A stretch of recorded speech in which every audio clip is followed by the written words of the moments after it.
All right. Hi, everyone. Thanks for waiting. So let's start. So today our panelist is Piyush. Hi, Piyush. How are you? Hi, Swastika. I'm good. How are you? I'm good, thank you. Can you please introduce yourself? Sure. Sorry for my voice. I don't know what's wrong with my throat. This is 9:36 in the morning. So good evening to everyone, you all over there. I'm Piyush Kharmale. I recently got graduated from Clemson University. I was pursuing my master's in industrial engineering. Currently, I work as a manufacturing engineer in GF Transmissions, which is one of the automotive supplier, Taiwan automotive supplier in the United States and all over the world. Uh, I'm from Pune, Maharashtra, and I my intake for the masters was fall 2023, which was in August 2023, and I had a 4 semester course over here, and my trade was the major was industrial engineering. Mm, yeah, that's all from my. This is my short introduction about myself and my studies and what's going on with me right now. Yeah, Okay, great. Thank you so much for that. So Piyush, can you tell us what made you decide to choose the US for your master's? sure.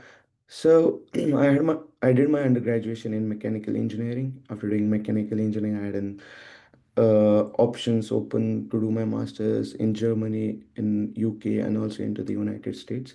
Also doing my language studies for German language studies. I completed my A1, I completed my A2, and my first choice for my masters was Germany.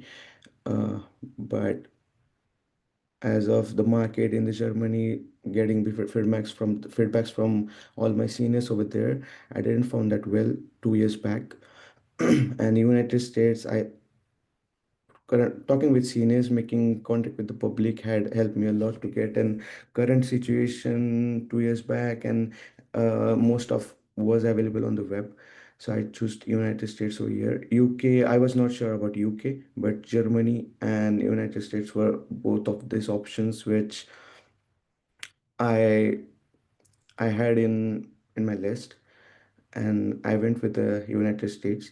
The reason getting into the United States was the language. No, there is no language barrier, as English is one of the languages we also use in India. It was easier to get it with, but uh, if you're not fluent in Germany, at least you don't, if you don't have A2 level or a B1 level, it was pretty hard to get into the internships, also for the full-time jobs, as there is lower cost for your education in Germany. But after getting graduated, it's a lot of difficulties you face to get through it. That's what I thought of, and so I choose the United States for my master's. So Fair you can enough. say language was a big concern for me, and that's the reason I didn't go with Germany. Yeah, I think that's an excellent reason and completely justified.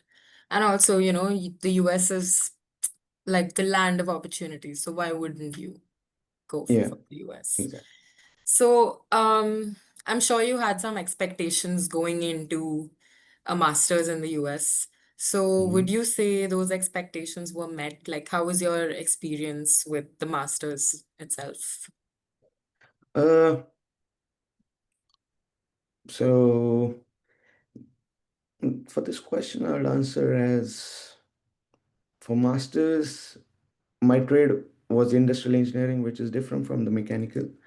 Mechanical gave me an zoom in view of for example, how a nut bolt works and how nut bolts are made in a mechanical example, everything. But the industrial engineering is an zoom out view of how it works, how the processes are, how everything is managed, how it is optimized. The main part of industrial engineering is the optimization, and it was into my coursework. For the expectations, I'll say, so all the universities in the US offer multiple courses, and their courses has multiple, uh, you can say the courses have multiple syllabus and everything else. I'm not able to explain it better. But for me, it was met because I had a previous research done on my coursework, what subjects I'll be taking them into the industrial engineering, and it was pretty flexible because as an industrial engineer, I had to complete six of my core courses, and after six of out of six, which are left, the five one, the other four courses, it was my choice. So I can choose any. What I did was I did my core courses in industrial. The rest of four I chose it from my management college. So I had my management on my list, operations management on my list. So it was flexible to choose my courses. I had an different trades diversity on my list for the courses, and that helped me to get more exposure to the different kind of syllabus, the courses. So it was so operations management subject which I've chosen for my in my graduation in all that in the course. It helped me to get my internship. So I was able to use a lot of technicalities from that subject and present it into my use in my internship, also presented it in my interview. So this flexibility, I can say, has helped, and that was my expectation. I didn't want to be burdened up with everything core, and it was fulfilled. Was this answer what you expected, or? Yeah, yeah, perfect. Of course, it's your experience, so of course it's a totally acceptable answer. So based on what you're talking about, like placements in the US or like job opportunities right out of your master's degree, like would you say that that's like that system is good in the US? Like it helps, do master's programs in the US help you kind of get a kickstart into the industry of your choice? Is it like an accessible platform? uh yeah, I'd say yes, because getting into a master's degree, getting your master's completed is a gateway to get an opportunity into the US job market. To be honest, I'll tell you right now, the situation everybody know the situation is little bit volatile. It's unpredictable for the US job market. But a lot of my friends, a lot of my classmates are getting job, and those were converted through their internships. So what I suggest, when you are into the United States, the very first thing you have to do is start searching your internship. Within your 2 years of master's course, first year, you have no chance to do your internship in the first year. But after your first year, as an international student, you're allowed to search a summer internship after your 1 year of your course completion.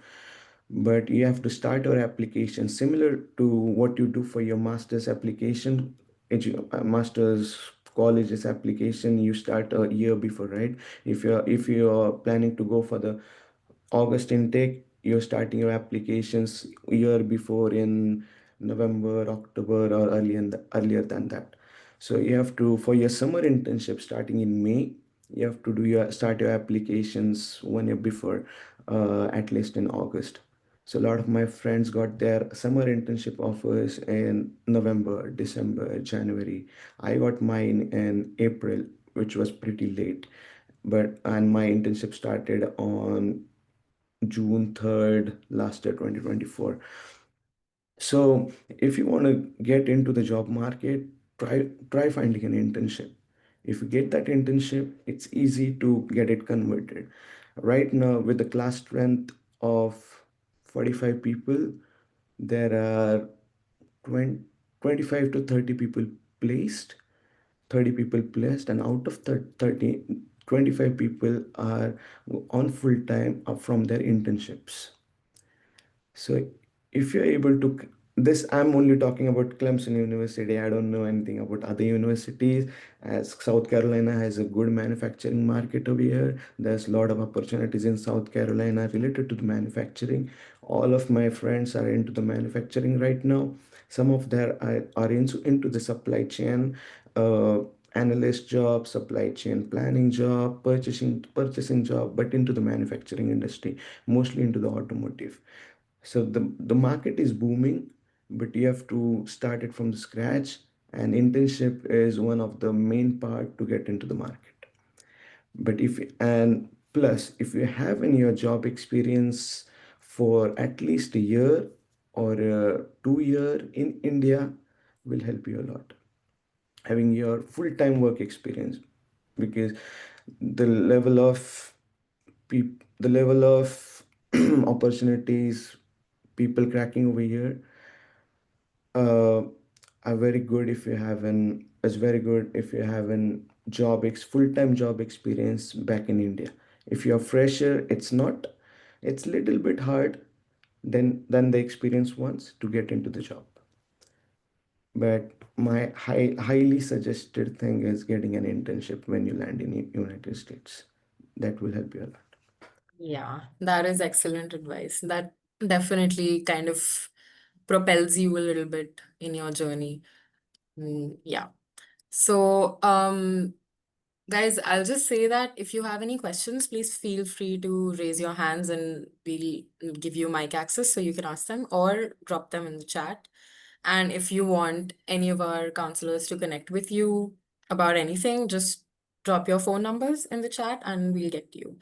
Okay, so we have a question from Megha. Okay. No, I Hi, have a Megha. question for you. Since you changed your line, you did your undergraduation in mechanical and then you shifted to industry. Did you had to take any prerequisite course? So no, for the Clemson University, and I also applied for another university. It was UIC, it was Clemson, it was University of Washington, U of W. So these three never asked me for any prerequisite getting an admission to the industrial engineering. So industrial engineering welcomes all I mean, the Clemson University welcomes you with any of your other backgrounds. So my classmates were from the electronics and telecommunication. I was from mechanical engineering. One of them was from industrial engineering from their undergrad. Other one was from computer, and I think there were also people from electrical engineering. So there was no any prerequisite to be taken to get into the industrial engineering. There might be some other courses if there's a course change, if there is a major change. So there may be a prerequisite to be completed, but for me, it wasn't. Do you know anything regarding the prerequisite? Because I have done my undergraduate in biotechnology and I want to shift to chemical engineering or cosmetics engineering. And few of the some universities are showing you can take direct admissions in the UK, but in the US they're showing you have to take prerequisite if you are from any other background. So what is this prerequisite courses? Mm, I, I'm not sure what they are, but what I think is they may be little bit with your upcoming course. If you're going to the chemical engineering, it must be a little bit courses taken from the basics you require to get into the chemical engineering, but I'm not sure That that's right. if I take admissions, first I have to give exams for the prerequisite courses. I have to, I won't be directly starting off with the fall classes along with my classmate. My classmate might be taking, they are taking the core courses, and I have to uh, pass the prerequisite. Then I will be going to the classes with my other batchmates. Was the scenario Right, right, last right. time? So one of our courses had a prerequisite. So I had a class for the engineering optimization, and it had a prerequisite course of statistics. So getting into the optimization class, I have to get my prerequisite completed, which was the statistics. And after getting the statistics completed, I was allowed to get an admission to that class. So you have to complete your prerequisite first so you can join to the classes. So that's an basic way of to get a prerequisite completed so you're allowed to register for the class you wanted to. So after you went to the US, you did the statistics class alone. There was nobody along with you who did the. So it wasn't a requirement of the industrial engineering. It was a specific course requirement to have a prerequisite. So well, that class was into the spring 24. Sorry, my class that was in fall 24, and I had to complete that prerequisite in spring 24. I completed that prerequisite in spring 24, so I got an admission for that class in fall 24. Okay, so when your course, though you had a 4 semester course, but it was because you had to take a prerequisite course. Your 4 semester course got extended. No, no, No. it was an extra credit for me. So I got my credits completed.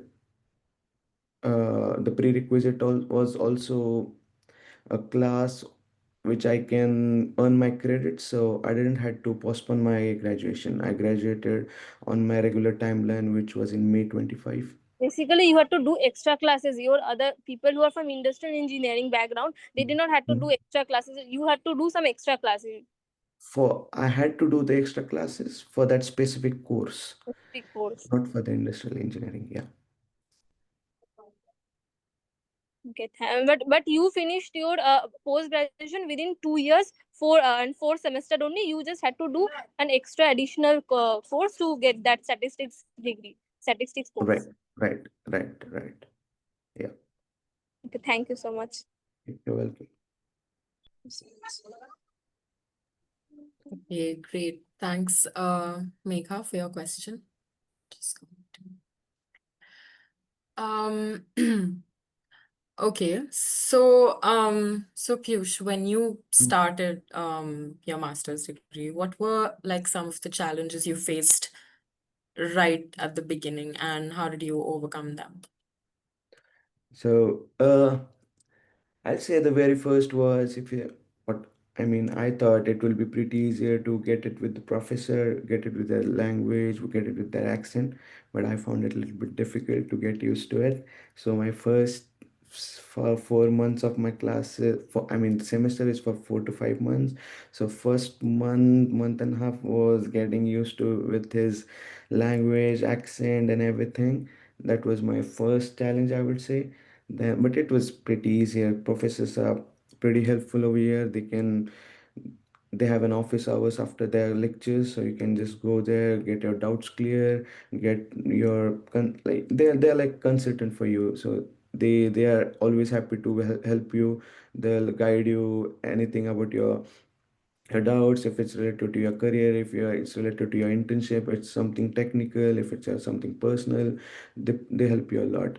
And second thing, I'll say, mm, I thought the classes would be easier for me, but they weren't. They weren't because you have to. It's not like and I. It was pretty difficult to manage the timelines with your part-time job over here because I also did a on-campus part-time job for my first year, getting my expenses covered on the university itself. So getting used to the timelines, I had my assignments due on every week, every Saturday or Sunday, whatever the timelines were. So it's not like for me. In my undergraduate, I used to procrastinate and do all my stuff at the end of the semester, getting my submissions completed, starting study earlier, and that was wrong, which I shouldn't do it. But here getting used to it, getting your assignments completed every week, then getting your exam, prepping up for your exams right before, uh, after the classes or everything. So that was for a month and a half. For a month and a half. So these were two challenges. But other than that, it was nothing. So it's welcoming over here. They help you a lot. You can get used to it. Then yeah, that's all from my side. Great. Yeah, I think the US lets you assimilate a lot easier than a lot of other places because just because of the nature of, the people there and just the diversity element, you Right. kind of find your own place after a while. So, so let's welcome Shubham. Hi, Shubham. Everyone, how are you guys doing? Yeah, wonderful. Thanks for joining It's great. us finally. I'm so sorry, I was having some trouble with my Zoom. I don't know Yeah, what was going on. Yeah, sorry. happens all the time, no issues. Yeah. So, Shubham, would you please quickly introduce yourself to all of Yeah, us? yeah, sure, sure. Yeah, so I'm Shubham Patil, and I recently graduated with my master's in statistics data science from Rutgers University, New Brunswick. And currently I'm working as a data scientist too at Merck Sharpie and Dome LLC. So yeah, that's a little bit about me. Yeah. Okay, so we've already done like a little bit with Piyush, so maybe I'll go back to some of the questions for Yeah. you. So I asked Piyush what his expectations were from a US education and whether they were met. So what is your Mm. response to that? Yeah, so Oh, and also like expectations for why me. did you sorry, and also like talk about why you ended up choosing the US for your master's. Right. So I'll start with the second question, why I chose the US. So my undergrad was in computer science and business systems, and I wanted to do something in statistics or data science, something related to ML. And when I looked at the other countries like UK, New Zealand, Australia as well, so I found that if it's UK, then it is good for if you're in finance and economics and stuff like that. And since I was in like tech side, and I found that US is the best option for me if I want to do something in tech, because most of the startups that we know of, like Mangam companies, Meta, Apple, Netflix, they are all born in US. So that is why I chose US because the exposure that I would have gotten in other countries would have been tremendously, beneficial here in the US rather than other countries. Yeah.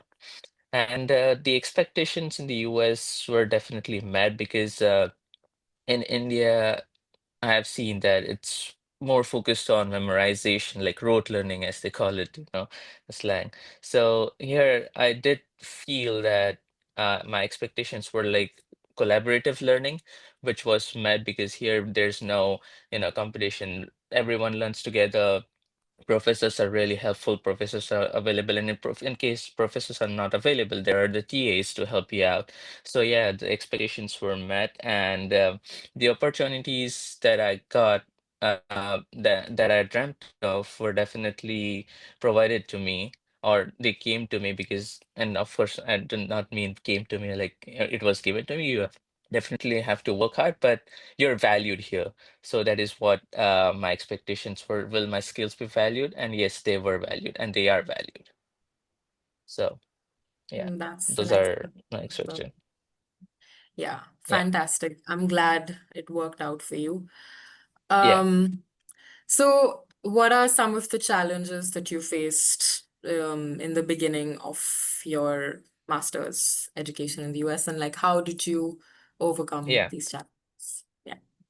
The challenges, there were some cultural shocks, which we all know. One is, so starting from like skills, when you come to the US, it's like you're coming from a different culture, and fitting into this culture is very important because if you don't, then you're gonna get lonely, you're gonna get homesick, you're gonna feel like very down, not motivated.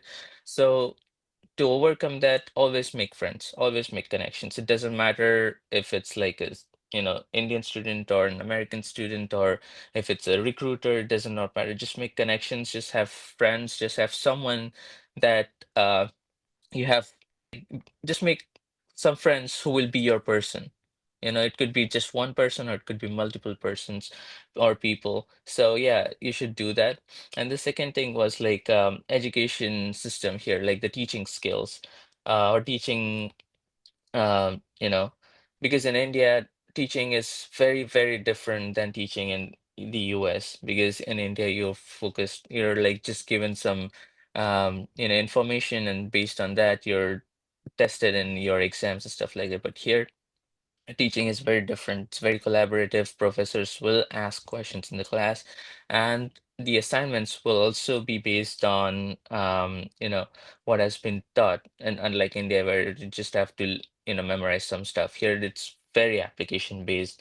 So that was one thing for me, for someone who was used to that kind of teaching setting. So I just like took help of the professor and the TAs. So that was very helpful. And another challenge is like, you need to know where you can find stuff, you know, like um, if you get sick, you need to know where you should go to, because some universities may or may not have hospitals. Do know that, because it has happened with one of my friends, like he didn't know. So do know that. Do know where to find groceries, because you don't need, you cannot just starve. Right. Do know other stuff like how to commute. Commute is very important, just in case if you get internship like somewhere else or out of the campus, if you're gonna work. So do know how to commute. So that is one thing, because in the US, like transportation system might vary. So yeah. Yeah, so true, all of that. It's definitely important to like be aware Yeah. and kind of get a hang of things pretty early on so that you're sorted for later. Yeah. So we have a really pressing question in the chat. Um, so with current USA politics as context, isn't it difficult than before to study in the USA, like more difficult than before? Either of you can take this, like whoever wants to take this. Shubham, you want to start? Yeah, sure. So, as we all know, what's going on politically and mass deportation and stuff like that, that's going on. So that also makes it difficult, because there is some uncertainty whether you'll be able to maintain visa status. Because um, I'll give you an example. Like, I think a month ago, what happened at my university was, I guess, 15 students were, like, their status was terminated or something like that. Something happened, and the reason was they jaywalked or they got one parking ticket. Just these reasons, and their visa status was revoked and stuff like that. Yeah, they stayed back, they fought, and it was reinstated. That's fine. But just in case if it wasn't reinstated, then what? They would have to go back, right? Another thing is visa interviews. Like, I've heard, like in visa interviews, all these visa interviewers are asking technical questions, so you need to be prepared for that as well, because it is making it challenging. Plus, another thing is like OPT. Like, there was a news that uh, Mr. Trump is trying to revoke the OPT system. So if you graduate, you will not have OPT at all. So there was certain, challenges or certain doubts in students' mind. What if we graduate and we get a job, but we do not get the OPT from the USCIS, or our service record doesn't transfer to post completion I-20? Then what? We have to go back, and they have education loans. They have to pay off the loans. There's some kind of uncertainty, and also some of my friends are not choosing to come to the US. They're going to Europe and stuff like that. So yeah, it is making challenging. But what I feel is, if you think logically, if they revoke OPT, then like US's economy is completely based on international students.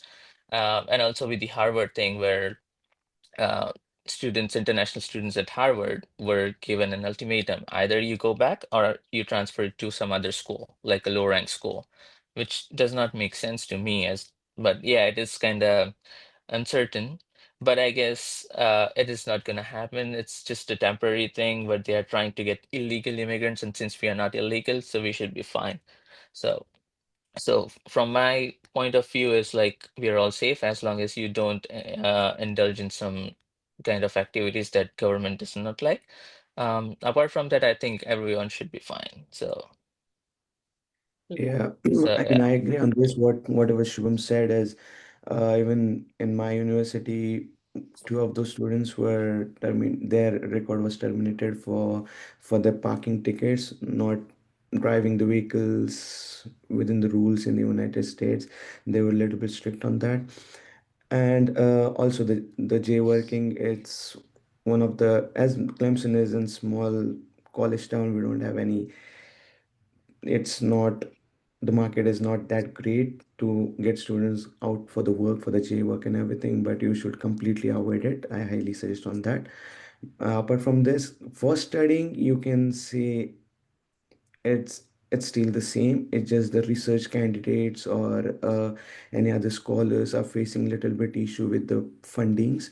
The students doing their PhDs over here, doing their research over there, they are facing issues from the universities because of federal cuts on the research, uh, the research investments and everything. So they are facing the issues. But for the master students here, whatever our juniors, I see from our side, it's nothing with nothing harmed for the studies. Else you are legally over here, legally registered, not doing any kind of illegal stuff.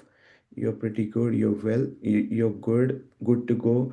Just be uh follow the rules, regulation, stay in highly contact with your international services in the university.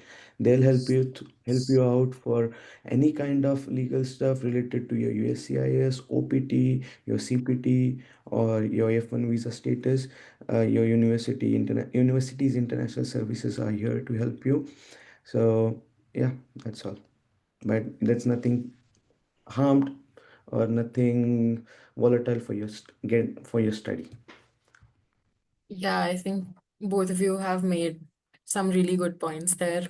I think it's just all up in the air right now. It's kind of all over the place, and I really don't think that this is the final picture. I think things are still developing. And yeah, absolutely, as long as you're on the right side of the law, and I think you should be fine if you don't do anything troublesome. So yeah, definitely. Okay, so we have a question in the chat about the academics of it all. So, what's the exam pattern like in the US? Like, what's the how are your semesters? Like, what's the structure basically? Like, do you have Mm. regular tests or just explain like your semester? Piyush? Sure. So it completely depends on the how the professor wants to. We don't have any certain exam pattern on the end of the semester or midterm exams. You'll be having an exam in a class with a timetable on it, from whatever it's 9:30 to 11 for your first class. Then the next day, that's different time, and you'll have an timetable for your exams and everything. It's complete. If some of the professors want, if they don't want to take an exam, they will not take it. If they just want to give you marks, evaluate you on your based on your assignments on your project work, they will do that way. So one of our classes just had an uh, two projects, one for the midterm, another for the final term, uh, and we were done. We don't have any exam or any MCQs.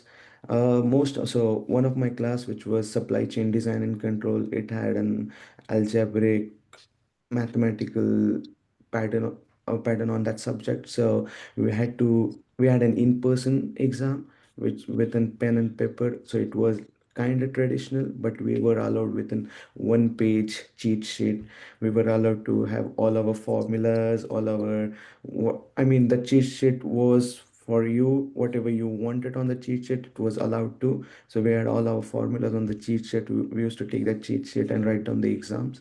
So that was in different class. One of our class had an MCQs every 3 weeks, I'll say. Yeah, every 3 weeks. Mm. And it was distributed over the semester. And the professor used to assess on the basis of that. So it depends on the professor. Whatever he wants to, he will, I mean, he'll design that pattern on his own. Yeah. Yeah, so fair. Yeah, so like Piyush said, no real structure. It's completely dependent on your class and your professor. Yes. So, okay, another great question in the chat. And maybe Shubham, you can start with this one. So, how is the ROI on your study in the US? And are you guys considering settling there? Compared to India, how hard is it to find a job there? Yeah, so ROI is definitely gonna be good enough if you work hard and because here opportunity, like for instance, I'll give you an example. In India, when you graduate, companies come to the campus, right? For what they call it as campus placements. Here, it, it's not like that. Here you have to go to the employers. Employers do not come to you. So it's totally dependent on you how you're gonna get that ROI, right? If you have loan money, how you're gonna recover it? You're gonna start a business in India or settle here and working for a great company. So that totally depends on you here. That's totally an Indian concept where companies come to you. Here there are, I'll tell you that there are career fairs here, but again, it's on you who is going to make the connections, because why would the recruiter go out of the way? They already have so many applicants in their pool, right? So why would they go out of their way? You have to go out of their way to make that personal connection and, maybe get a referral or, at least, tell your name to the recruiter so that they remember you and get you a job, right? So that is how you're gonna get that ROI, and that totally depends on the person to person, how they do that. Second thing, settling about the US. Um, that's the plan for now, but we can see for sure what's going to happen. The immigration laws keep changing and stuff like that. So majorly everyone or most of the people who go abroad are going with the intention of settling there for better life, for better education and stuff like that. So that's the plan, but we never know what's going to happen. And how hard it is to get a job is very hard, as I said, because of the layoffs going on and the AI taking over the low level jobs, and all the automation is that is going on where you do not need human intervention.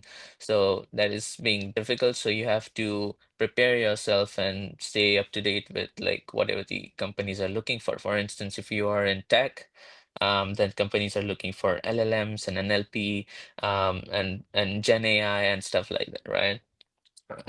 So in other fields, it's similar to that. So it totally depends on your preference. I also have friends who are here just to, get that degree, just to get that diploma, and then they're gonna go back home. So it totally depends on person to person. But for me personally, that's the plan.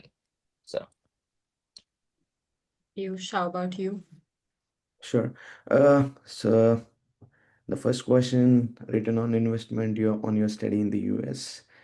I don't have any exact numbers on that. It depends on how well my job goes and everything, and how I'm able to recover my education loan over there. But I'll just say if you get your job early, you can get your 30 to 35 lakhs of loan recovered in 2.5 years if you save enough from your paychecks and everything.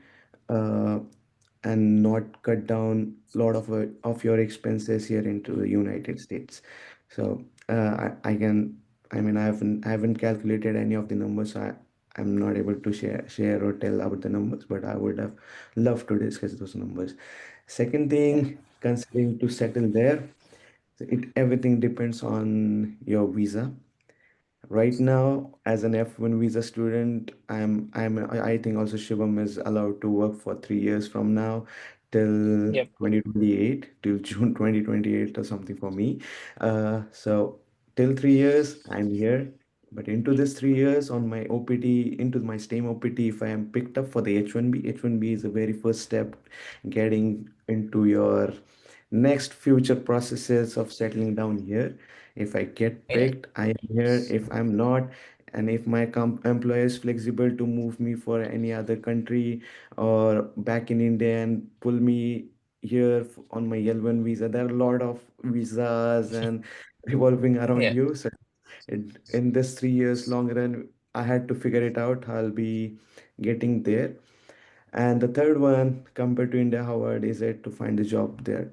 As Shivam said, it's hard. Yeah, it is hard. It's really hard. But as I mentioned earlier, if you land an internship earlier, it's easier to get into the job market into the United States. But for the tech jobs, it's pretty hard because a lot of our seniors haven't got their jobs yet. They are doing their volunteer research. This is reality. I would like to share it on this platform and get to know about the tech jobs. So there are people who got their jobs into the tech, got their internships, but they had a work experience or they had something real talent and a lot of, I mean, projects done, a lot of connections. The main thing Shubham mentioned, getting your connection. Make your connections from your professor, get it from the LinkedIn, get it from around the university, get to know the friends. Connections will help you a lot. Getting into the job market or maintaining a good relationship into the job market, into the states, you have to have a good connections around you. And LinkedIn is a very great platform. Within career fair, career fair is just an employers visit your universities with their company. They have a table, they exhibit their companies into the career fair. So it's you have to approach that table, go to that table, know about their company, talk to the employers. And that's a great opportunity to connect with the employers because you have HRs, the human resources representatives over there, managers, supervisors from different departments over there. You can get their numbers, get their cards, get to know them. And there are plenty of employers who come uh, to the universities. And it's for Clemson University, they organize twice a year. So it's for the fall, it's for the spring. So when I got my three internships call from my career fair. So that's a great networking opportunity, career fair, but you are not guaranteed any kind of job into your university. It's you who had to find it through LinkedIn, through career fair, through your connections, from your past employer in India. One of my friends, she got into Honeywell Electricals into the United States because of her working in India with the same company. So that has also helped for the job market. Yeah, thank you. Okay, great. Thanks, guys, for sharing your answers. We have another one in the chat. But before that, like I said, everyone, please drop your phone numbers in the chat if you want to learn more about like current admissions trends in the US or, just the general situation. And like we have experts who can guide you from A to Z. So yeah. Um, okay, now 1 second, sorry. So we have a question. Um, my God, 1 second. Yeah. So I have just completed my second year in CS. From when should I start preparing for the GRE and other entrance exams? As a question from one of our panelists. Either of you can take it. I haven't Piyush, you want me to? appeared for the GRE because Okay. the universities I applied to had a GRE waiver off and it was pretty quick from my side for application. So I won't be able to answer. Okay, I can take that. Depends on your schedule. So GRE, as they say, like 3 to 4 months is enough to prepare for GREs, and if you're gonna take it probably in your fourth year, so you have time. But if you're totally busy with your internships or if you have some other extracurriculars going on in your second year, third year, and fourth year, then you should like start preparing from your third year. That would be the best option. But if you still want to feel more confident and get more practice, you can start like from your freshman year as well. It really depends on your schedule and your understanding and how you want to go about your preparation. But like if you want an average time or the quickest time, that could be like anywhere between 3 to 4 months. So 3 to 4 months rigorous preparation should be good enough for GRE. But if you have like something going on, then I would say like start from third year. But if you're more busier than what I'm expecting you to be, then you can start like from right now. So it totally depends on you. So Yeah, fair enough. yeah. Um, Another question. So people here say that the US is overhyped. And if you want to grow in the tech sector, you could also go for countries like Japan, Germany, or even China as opposed to the US. Do you think that's true? Um, So if I'm starting, I'll say it completely depends on your preferences and which country you want to go. As I said earlier, for me, Germany was another option getting, as my background was mechanical engineering, but the biggest hurdle what I see or what I saw was the language barrier. And if you're not good enough with your German language, at least B1 level, you won't be able to get into the land and opportunity for internships, full times, and everything.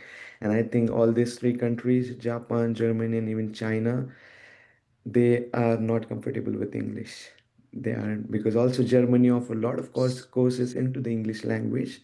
You can have your degree education get into uh, English language in Germany, but getting into uh, the job market, you should has an at least proficiency level for B1. One of my friend, she's working in Japan. She haven't completed any of her education, but she did her Japanese language courses and she got her exams done and she was able to get a job out there. So uh, I think the language for me, it's the language biggest hurdle over there. So USA, talking about the overhype, it can be. I'm not sure, but I mean, it's up to you how you fast if and you're able to achieve with your level of smartness and grabbing those opportunities at the right time, whichever the country is. Yeah, done from my side. Yeah, great. Shubham, do you have anything to add to that? yeah, this question totally depends on what you mean by overhyped, like in terms of what, in terms of like opportunities, it's overhyped. In terms of education, is it overhyped? In terms of what? So it totally depends on you. And of course, there are some countries apart from US and Canada, like European countries and Japan, China is also good. They're highly involved in tech, but as Piyush said, it's like language barriers. So are you willing to go out of your way to take GMAT and like visa interview plus the language test, like German or whatever it could be? And for instance, like there was a friend of mine, she did her undergrad in Australia, and then she came here to do her master's in the same program at the same university as mine. But she told me, like in Australia, the tech career is really dead. So that was her own words. So it totally depends on you what your preferences are. Like, are you willing to go out of your way to learn all these languages? Or do you want to, go the easy route? It totally depends on you because again, like there are some people who are living in France, Germany, Japan, China, and they are thriving in there. So it really is it really comes down to your preferences and your preparation, how you're willing to do that.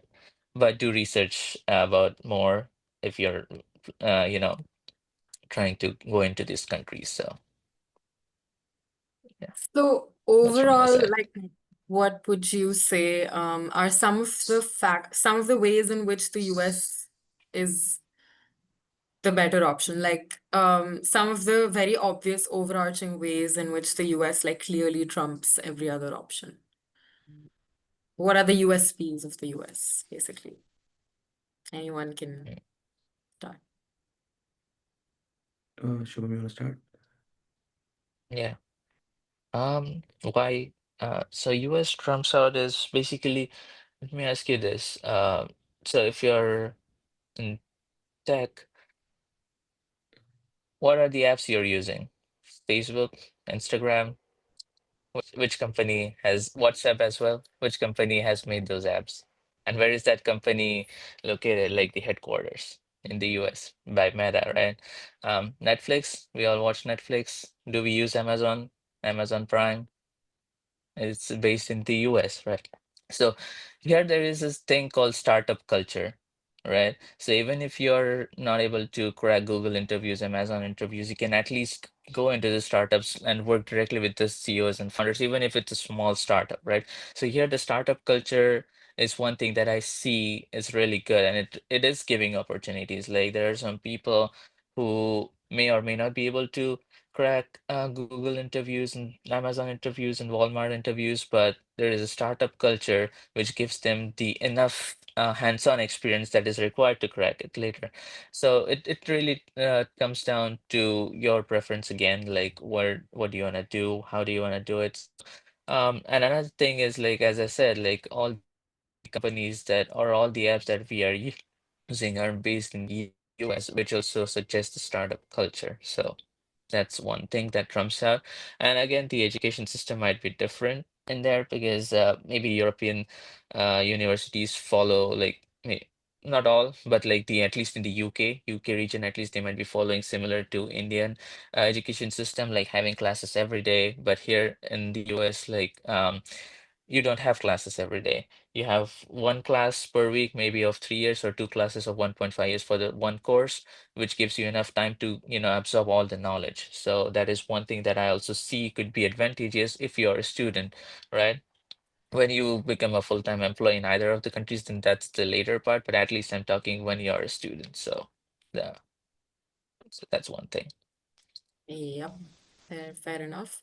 Piyush, if you want to add to that, and then after that, we'll take one final question and then we can wrap up. We're almost out of time. So, Piyush, go ahead. Sure. So as Shivam said, mentioned like it lot of applications. I mean, yeah, many of the applications are started developed into the United States for the techs. Me talking about the manufacturing sector, there are a lot of companies coming into the United States, as in the South Carolina where I reside right now, as in seen a lot of growth for the manufacturing, getting the investments. As Trump, you can say a little of Trump, I mean the Donald Trump, the current president, he is a businessman and he really wants to get those investments into the United States and get the manufacturing back into the state. So the manufacturing opportunities are a lot into the United States, and that that's that's currently developing right now. And you can say USA has an opportunities, and it's a lot easier to get it with because of the level of connections you can make in this country and people helping you out. Uh, I mean, I'm not able to answer this question. I'm sorry, I'm not able to get it framed. But if I had a choice for the opportunities compared to any other countries, I would choose USA because of return on investment, you can say. Yeah, uh, that's all. That is totally fair. And yeah, I mean, I think the US is known as a land of opportunities for a reason. There's a lot you can do, and it all depends on like how you go about it and what you do with the opportunities you're given. So yeah, there's nothing wrong inherently or like inherent, there's no inherent challenge. It's about how you do it. Definitely. I've seen that in 10 out of 10 cases. So, okay. Final question. This is a very interesting question. Have you guys faced any instances of racism in the United States? Because there have been like concerning incidents in some places. So how do you like have you ever experienced anything of the sort? So the question is also with an example I see where they're asking for social media where Americans don't like us, especially recently seen in LA where they said we will prefer illegal Mexicans than legal Indians. Yeah. So USA is one from the largest country by land. It's I think third in the world, third or fourth in the world by the land.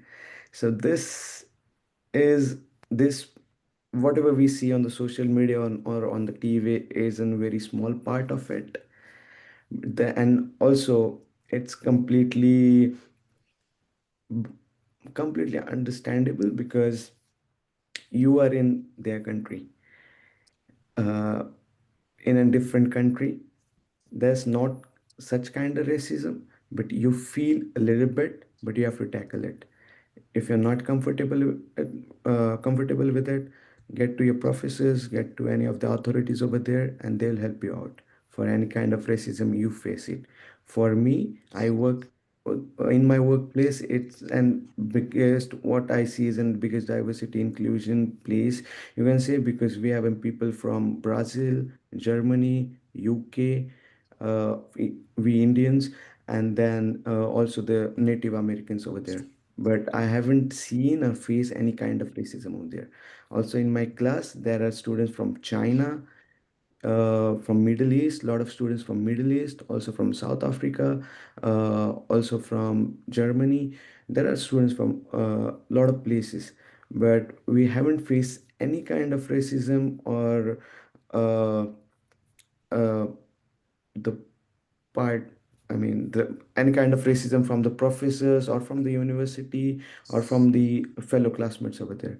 So this is my experience from last 2 years, but the bigger cities may have a little bit of racism than the small towns over here, maybe the Los Angeles, Chicago, or New York. But there are a lot of my friends also in Seattle, New York, but they haven't shared, discussed if they faced this kind of bullying or racism. So I haven't experienced it. So I don't know what are the solutions for that or whatever it is. Right. I think you made an excellent point in the beginning, where the US is a really big country with a lot of people, and what you see on social media is just like some incidents that just gain a lot of traction online. And because of that, I think it may feel overwhelming and it may feel like, things are really bad, but that's the internet. It's not untrue, but it's not as intense, perhaps, Yeah, as the internet makes you believe. exactly. Shubham, would you like to also tackle this question? Yeah, so as Piyush said, like it was a very like one of the instances, and there are certain that been going on. But like we should not generalize based on one instance, like which got traction on the social media, right? Because you don't know what the ins and outs of that incident. So, and personally for me, I've not experienced any racism. But in bigger countries or in some bigger schools and universities, there might be some professors who might be preferring one racial group and stuff like that. Like, you know, if even if you're deserving an A, they might give you a B plus. So it totally depends on the professor. But personally, I have not, faced any racism, neither at my university nor at my workplace, and neither out of when I'm not on campus or not in workplace. So I think I'm pretty good, and you should be pretty good too. And one of the important points that Piyush mentioned was you are in their country, so they're gonna feel a bit inferior, like some immigrants are coming to our country and stealing our jobs, which is again one of the motives Mr. Trump is working on because immigrants are coming and stealing their jobs, so they are feeling like, they feeling inferior basically. So that's one thing. So but you just need to tackle it, and you just need to know, just in case if it happens, then you need to know what are your next steps and how to tackle it, and protect yourself. So and then you should be good. So I guess. Yeah, absolutely. That's so true. All right, I think time's up. So thank you, Piyush and Shubham, for your time and for your inputs. Very enlightening conversation. And thanks to all our attendees for joining us this evening. Thanks for your questions. Thanks for engaging. And yeah, just reach out to us if you ever need any assistance or anything related to studying in the US or studying in a different part of the world. If you don't like the US, whatever floats your boat, just connect with us and we'll get to you. Okay, thanks everyone for joining. Have a lovely day. Okay, bye bye. Bye. Thank you. It was Hey, great thank talking you. to you Thank you all. for having Yeah, us. thanks. Yep. Thanks, Thank you guys. for Have a having great us. Thank you. And guys, Bye bye. see you. bye. See ya, man.